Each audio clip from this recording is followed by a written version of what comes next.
Okay, let's dive right into this. We're going to talk about what the most financially successful people do. But here's the twist. We're throwing out the biggest assumption everyone makes. This has nothing to do with getting a six-figure raise or landing some massive promotion. Nope. This is about changing the very system you use to manage your money, and you can start today. So let me ask you this, and be honest with yourself. Have you ever thought this? If I just earned a little more, all my money problems would just disappear. It's such a common trap to fall into, but is it actually true? For most of us, it's like our default setting is just wired to think more income equals more wealth. But here's the fascinating part. When you look at the data, the financially successful people tell a totally different story. It kind of suggests we might be focusing on the wrong number entirely. So let's just reframe this whole conversation. Let's talk about what wealth really means. It is not what you earn, it is what you do. You see, building wealth is way less about the size of your paycheck and so much more about the consistency of your habits. It's a game of strategy, not just salary. Now, what's really interesting here is how this lays out two completely different realities. Over on the left, you've got the salary trap. You know this one. You get a raise, so you get a nicer car, maybe a bigger apartment.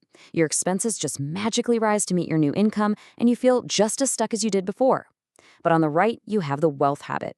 This is all about creating a system where your money starts doing the heavy lifting for you, growing quietly in the background whether you got that raise this year or not. So if salary isn't the key number, then what is? Well, that brings us to your financial dashboard. We need to talk about the single most important number you should be tracking.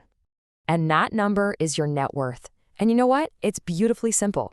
You just add up everything you own that has value, your cash, investments, your house. And then you subtract everything you owe, student loans, credit card debt, your mortgage. That final number, that's your real-time score in the game of building wealth. And this brings us right to our first crucial habit. The financially successful among us, they track their net worth, not just their salary.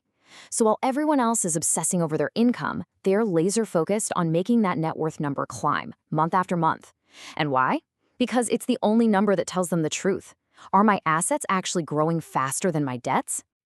All right, let's move on to putting wealth on autopilot. Because, tracking is a great first step, but the real magic, the real game changer, happens when you build a system that does the work for you. It completely takes willpower out of the equation.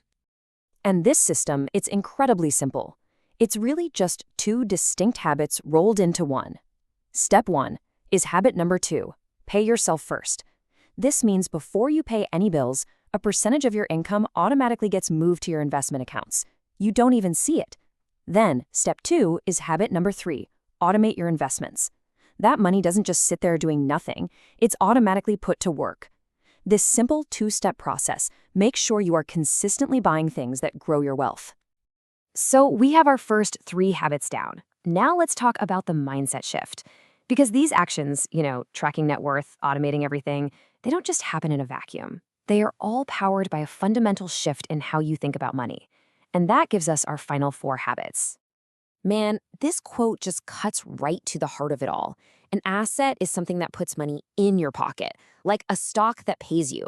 A liability is something that takes money out of your pocket, like a car payment that bleeds you dry every month.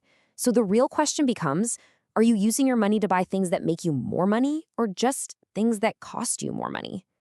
And this brings us to our final habits. Habit number 4, they prioritize financial education. They're always learning. Habit number 5, they focus on creating value, not just earning a wage. They're always asking, how can I solve bigger problems? Habit number 6, they see money as a tool for freedom and opportunity, not just for buying more stuff. And finally, habit number 7, they practice patience and they think long-term. They're planting seeds today that are going to grow for decades. Okay, so time for your next move. We've covered all 7 habits, from the nuts and bolts of tracking your net worth to the mindset of long-term thinking. And I get it, it can feel like a lot, but the goal here isn't perfection. It's simply progress.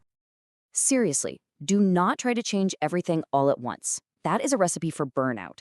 The real power isn't in some massive one-time overhaul. It's in the small, consistent things you do day after day. So let's make this incredibly simple. Just pick one. That's it. Will you calculate your net worth for the very first time this weekend? Or maybe you will just set up a tiny automatic transfer to a savings account, even if it's just $20.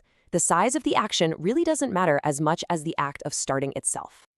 So I'll leave you with this one question. Forget about next week or next month. What is the single smallest action you can take today to shift from simply earning a salary to actively building wealth? Your future self is going to thank you for it.